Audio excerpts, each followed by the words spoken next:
ਜਿਹੜਾ ਬੰਦਾ ਇਹ ਕਰ ਰਿਹਾ ਹੈ ਉਹਨੂੰ ਸਿੰਬਲ ਬਣਾ ਕੇ ਪੰਜਾਬ 'ਚ ਪੇਸ਼ ਕਰਨਾ ਹੈ ਕਿ ਜੇ ਤੁਸੀਂ ਆਪ ਕਰੋਗੇ ਨਾ ਤਾਂ ਤੁਹਾਡੇ ਨਾਲ ਐਂ ਹੋਊਗੀ।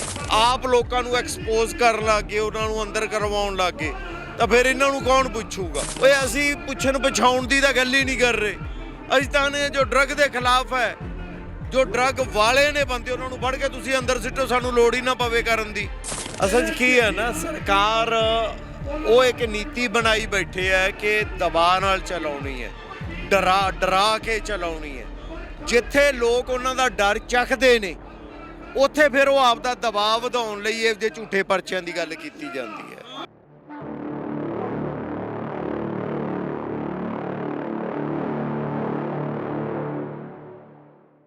ਸਤਿ ਸ਼੍ਰੀ ਅਕਾਲ, ਪੰਜਾਬੀ ਰੇਡੀਓ USA ਵੇਖ ਰਹੇ ਹੋ ਤੁਸੀਂ। ਸਾਡੇ ਨਾਲ ਬਾਈ ਅਮਤੋਜ ਮਾਨ ਹੋਣੀ ਮੌਜੂਦ ਨੇ, ਗੱਲਬਾਤ ਉਹਨਾਂ ਦੇ ਨਾਲ ਕਰਦੇ ਆ। ਬਾਈ, ਇੱਥੇ ਗੱਲ ਸਿਰਫ ਇੱਕ ਵਿਅਕਤੀ ਦੀ ਨਹੀਂ ਹੈ ਜਿਹਦੇ ਤੇ ਪਰਚਾ ਪਿਆ, ਇੱਥੇ ਗੱਲ ਹੋਂਦ ਦੀ ਹੈ, ਇੱਥੇ ਗੱਲ ਪੂਰੇ ਪੰਜਾਬ ਦੇ ਉੱਜੜ ਜਾਣ ਦੀ ਹੈ। ਕੀ ਟਿੱਪਣੀ ਕਰੋਗੇ ਸਭ ਤੋਂ ਪਹਿਲਾਂ? ਬਿਲਕੁਲ ਸਹੀ ਗੱਲ ਹੈ। ਜਦੋਂ ਭਲਾ ਬੰਦਾ ਇੱਕ ਵੀ ਹੋਵੇ ਸਾਰੇ ਪੰਜਾਬ ਦੇ ਵਿੱਚ, ਅਗਰ ਉਹ ਬੰਦਾ ਡਰੱਗ ਦੇ ਖਿਲਾਫ ਜਾਂ ਕਿਸੇ ਬੇਇਨਸਾਫੀ ਦੇ ਖਿਲਾਫ ਲੜ ਰਿਹਾ ਹੈ, ਉਹਨੂੰ ਡੱਕਣਾ, ਉਹਨੂੰ ਫੜਨਾ, ਉਹਦੇ ਤੇ ਝੂਠੇ ਮੁਕੱਦਮੇ ਪਾਉਣੇ, ਤਾਂ ਇਹ ਇੱਕ ਤਰ੍ਹਾਂ ਦਾ ਪੰਜਾਬ ਨੂੰ ਚੈਲੰਜ ਹੁੰਦਾ ਹੈ।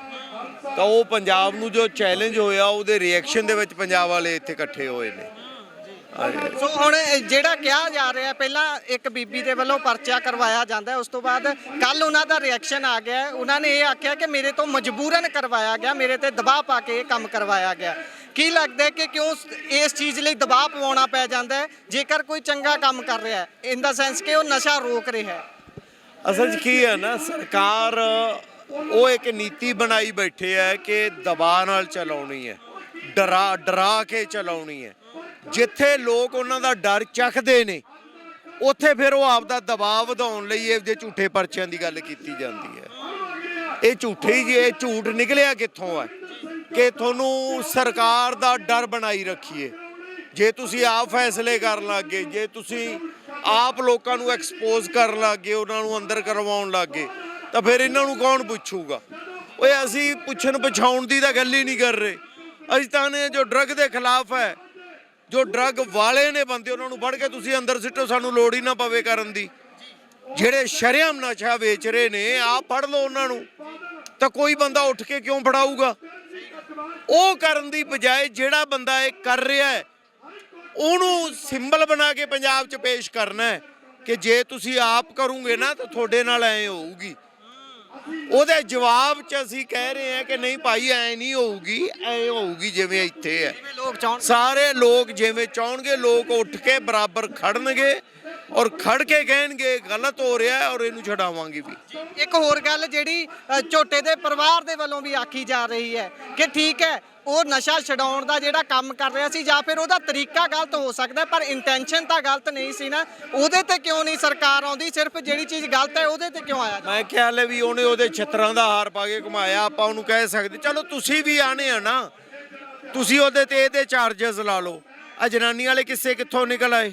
ਉਹ ਤਾਂ ਮੁੱਕਰ ਵੀ ਚੁੱਕੇ, ਉਹ ਤਾਂ ਮੁੱਕਰ ਗਏ ਨਾ। ਤੇ ਕਿ ਪਵਾਉਣ ਦੀ ਕੋਸ਼ਿਸ਼ ਹੈ। ਤੁਹਾਨੂੰ ਅਟੈਂਸ਼ਨ ਤਾਂ ਸਮਝ ਆ ਗਈ ਨਾ ਕੀ ਹੈ। ਅਟੈਂਸ਼ਨ ਦਾ ਤਾਂ ਪਤਾ ਲੱਗ ਗਿਆ ਕਿ ਰੋਂਗ ਅਟੈਂਸ਼ਨ ਹੈ, ਤੇ ਰੋਂਗ ਅਟੈਂਸ਼ਨ ਇਹਦਾ ਮਤਲਬ ਇਹ ਕੁਝ ਵੀ ਕਰ ਸਕਦੇ ਨੇ। ਇੱਕ ਪਤਾ ਲੱਗ ਗਿਆ ਤਾਂ ਦੂਜਾ ਖੜਾ ਕਰਨਗੇ। ਇਸੇ ਲਈ ਅਸੀਂ ਸਾਰੇ ਇੱਥੇ ਆਏ ਹਾਂ ਕਿ ਭਾਈ ਅਸੀਂ ਇਸ ਮੁੰਡੇ ਦੇ ਨਾਲ ਖੜੇ ਹਾਂ। ਜੇ ਕੋਈ ਇੱਥੇ ਪੰਜਾਬ 'ਚ ਡਰੱਗ ਦੇ ਖਿਲਾਫ ਖੜਾ ਹੋਊਗਾ ਔਰ ਉਹਨੂੰ ਪੁਲਿਸ ਤੰਗ ਕਰੂਗੀ, ਅਸੀਂ ਉਹਦੇ ਨਾਲ ਹੋਵਾਂਗੇ। ਅੱਜ ਅਸੀਂ ਆਹੀ ਦੱਸਣ ਲਈ ਆਏ ਹਾਂ। ਕੀ ਲੱਗਦਾ ਜੋ ਕੁਝ ਹੋਇਆ ਸੀ ਉਹ ਬਾਉਂਸ ਬੈਕ ਹੋ ਗਿਆ ਹੈ ਵਾਪਸ ਪ੍ਰਸ਼ਾਸਨ ਤੇ? ਕਰਨਾ ਪਊਗਾ।